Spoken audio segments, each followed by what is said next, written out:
DSP news channel में आपका स्वागत है। हिमाचल और अन्य महत्वपूर्ण खबरों के लिए चैनल को सब्सक्राइब जरूर करें और सभी काम की खबरें जानने के लिए वीडियो को पूरा देखें। भगवान रघुनाथ की रथ यात्रा के साथ शुरू हुआ कुल्लू दशहरा महोत्सव। अंतर्राष्ट्रीय लोक नृत्य उत्सव कुल्लू दशहरा भगवान रघुनाथ की रथ यात्रा के साथ रविवार को शुरू हो गया। रथ यात्रा के साथ 7 दिवसीय दशहरा का विधिवत शुभारंभ हो गया है। 20 मिनट के बजाय रथ यात्रा 10 मिनट में पूरी हो गई। सैकड़ों लोगों ने भगवान रघुनाथ का रथ खींचकर पुण्य कमाया। सड़कों पर लोगों का जन सैलाब उमड़ा। जय श्री राम के उद्घोष से रघुनाथ की नगरी गूंज उठी। इससे पहले भगवान रघुनाथ सुल्तानपुर से कड़ी सुरक्षा के बीच चलकर ढालपुर मैदान पहुंचे। पराली से खाद और पशुओं के लिए पौष्टिक आहार बनाएगा कृषि विश्वविद्यालय। पराली और फलों के मिश्रण से पशुओं के लिए पौष्टिक आहार बनेगा। पराली को लेकर कृषि विश्वविद्यालय में किए गए शोध को लेकर कई खुलासे हुए हैं। पराली का गाय और भैंस के लिए अच्छा पौष्टिक आहार तैयार किया जा सकता है। सेब, स्ट्रॉबेरी या अन्य सिट्रिक फलों के व्यर्थ पदार्थ को पराली में मिलाया जाए तो अच्छा पौष्टिक आहार बन सकता है। यही नहीं, पराली से खाद भी बनाई जा सकती है। इससे फसलों का उत्पादन भी बढ़ता है।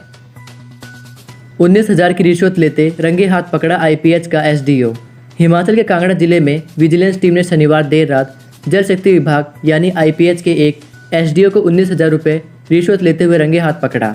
विजिलेंस ने जाल बिछाकर कांगड़ा जिले के जल शक्ति विभाग उपमंडल मनई के एसडीओ कमल कुमार शर्मा को गिरफ्तार किया है। इसकी पुष्टि विजिलेंस धर्मशाला के डीएसपी बलबीर जसवाल ने की है। अटल टनल के पार इस सीजन में पहली बार पारा शून्य, 30 तक मौसम साफ। हिमाचल में इस सीजन में पहली बार अटल टनल रोहतांग के पार न्यूनतम तापमान 0 पहुंच गया है। किलांग में शुक्रवार रात को न्यूनतम तापमान 0.5 डिग्री रिकॉर्ड हुआ। ऊंचाई वाले क्षेत्रों में ठंड ने दस्तक दे दी है। कल्पा, मनाली, सोलन, मंडी, सुंदरनगर, भूंतर और पालमपुर में भी रात का तापमान कम हुआ है। राजधानी शिमला सहित प्रदेश के कई क्षेत्रों में सुबह और शाम के समय मौसम में ठंडक बढ़ गई है। मौसम विज्ञान केंद्र शिमला ने 30 अक्टूबर तक पूरे प्रदेश में मौसम साफ रहने का पूर्वानुमान जताया है। दुर्गा अष्टमी पर महिला अफसर को हवन यज्ञ करने से रोका। दुर्गा अष्टमी पर हिमाचल प्रदेश के सोलन जिले में स्थित मां शूलिनी के दरबार में महिला आईएएस अफसर रितिका जिंदल को हवन यज्ञ करने से रोक दिया।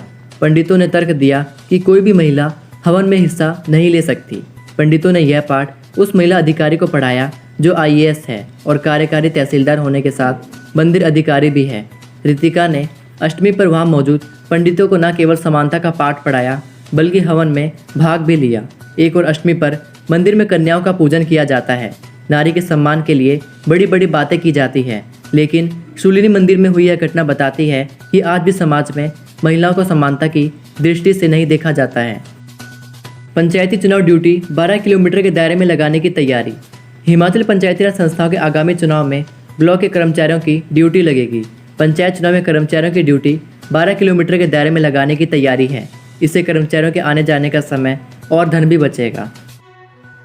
महिला उत्पीड़न के विरोध में शिमला में कांग्रेस ने किया प्रदर्शन और नारेबाजी। प्रदेश कांग्रेस कमेटी ने महिलाओं पर हो रहे अपराधों के विरोध में रविवार को प्रदर्शन और नारेबाजी की। प्रदेश कांग्रेस कार्यालय राजीव भवन से नाज तक जुलूस भी निकाला गया। प्रदेश अध्यक्ष कुलदीप सिंह राठौर ने इस मौके पर कहा कि मोदी सरकार के रहते देश में महिलाओं पर अत्याचार बढ़ रहे हैं। देश में कानून का कोई डर नहीं रहा है। जून महीने में प्रधानमंत्री नरेंद्र मोदी ने किसानों के लिए मक्की का न्यूनतम समर्थन मूल्य 1850 रुपये प्रति क्विंटल घोषित किया, पर किसानों को इसका लाभ नहीं मिल रहा है। व्यापारी प्रदेश के किसानों से मक्की की खरीद 700 से 1100 रुपये प्रति क्विंटल के हिसाब से कर रहे हैं। कृषि विभाग के अधिकारियों को फ़ोन करने पर भी उन्हें सही जानकारी नहीं मिल रही है कि वे अपनी फसल लेकर कहाँ जाएं। कई बार तो अधिकारी फ़ोन तक नहीं उठाते। अब 30 क्विंटल से ज़्यादा खाद नहीं खरीद सकेंगे किसान। केंद्र सरकार ने उद्योगों को ब्लैक में खाद बेचने वाले किसानों पर नकेल कस दी है। किसानों को वैज्ञानिक सलाह से ही खाद का इस्तेमाल करने की सिफारिश की है। रबी सीजन से प्रति किसान सिर्फ 30 क्विंटल खाद ही मिलेगी। केंद्र सरकार ने हिमाचल सहित देश के अन्य राज्यों के किसानों पर सख्ती कर दी है। किसानों की जरूरत को देखते हुए कि खाद खासकर यूरिया की आपूर्ति की जाएगी, जिससे खाद का दुरुपयोग होने से रोका जा सके। मुख्यमंत्री के गृह जिला मंडी से शुरू हुआ स्मार्ट स्कूल वर्दी का आवंटन। मुख्यमंत्री जयराम ठाकुर के गृह जिले मंडी से सरकारी स्कूलों के विद्यार्थियों को स्मार्ट स्कूल वर्दी देने की प्रक्रिया शुरू हो गई है। जिले के कई प्राइमरी स्कूलों में बीते दिनों स्मार्ट वर्दी वितरित की गई। प्रदेश के अन्य जिलों में अगले सप्ताह से वर्दी का आवंटन शुरू होगा।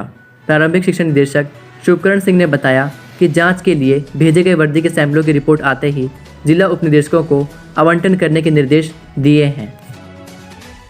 केसीसी बैंक से लोन लेने वाले होटल मालिक के खिलाफ ईडी ने शुरू की जांच। कांगड़ा केंद्रीय सहकारी बैंक के अधिकारियों के साथ फर्जीवाड़ा कर करोड़ों का लोन लेकर हड़पने के आरोप में फंसे पालमपुर के मैसर्स होटल बेलवेदर के खिलाफ अब प्रवर्तन निदेशालय ने जांच शुरू कर दी है। ईडी बैंक के अधिकारियों के साथ मिलकर पैसे के धन शोधन करने वाले होटल मालिकों की जांच कर रही है। 28 अक्टूबर से जियो टीवी से भी पढ़ाई। पहले चरण में 3 चैनल होंगे शुरू। स्कूलों में पढ़ने वाले विद्यार्थियों के लिए 28 अक्टूबर से जियो टीवी से भी पढ़ाई शुरू हो जाएगी। पहले चरण में पढ़ाई के लिए 3 चैनल शुरू होंगे। शिक्षा मंत्री गोविंद सिंह ठाकुर योजना का शुभारंभ करेंगे। पहली से 12वीं कक्षा के विद्यार्थियों को ऑनलाइन पढ़ाई में इस माध्यम से मदद मिलेगी। इसके अलावा वोकेशनल और डिप्लोमा इन एलिमेंट्री के पाठ्यक्रम को भी जियो टीवी के माध्यम से पढ़ाया जाएगा। 3 गुना बढ़ गए प्याज के बीज के दाम, कम पहुंची बीज की खेप। देश भर में आसमान छू रहे प्याज के दामों के साथ ही इसका बीज भी 3 गुना महंगे मिल रहा है। पिछले साल 500 रुपये प्रति किलो बिकने वाली अच्छी किस्म का प्याज का बीज इस बार 1650 रुपये प्रति किलो के हिसाब से किसानों को बीज विक्रय दुकानों से मिल रहा है।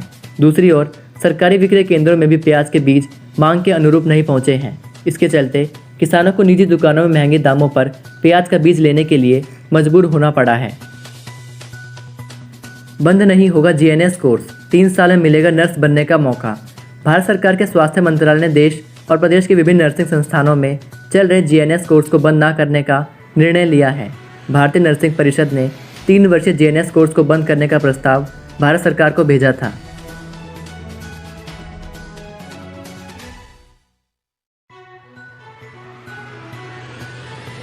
दिवाली में महंगाई निकालेगी दिवाला। प्याज 80 तो आलू 60 रुपये किलो। घर की रसोई खाली। इस बार दिवाली पर महंगाई दिवाला निकाल देगी। प्रदेश की आम जनता का इस बार का त्योहारी सीजन फीका ही चला जाएगा। राज्य में प्याज, आलू, टमाटर, मटर के रेट डराने लगे हैं। प्याज प्रदेश में 80 पहुंच गया है, वहीं आलू के दाम 60, टमाटर भी 60 और मटर के दाम 120 तक पहुंच गए हैं। लगातार सब्जियों में बढ़ रहे दाम अब घर की रसोई को खाली कर रहे हैं।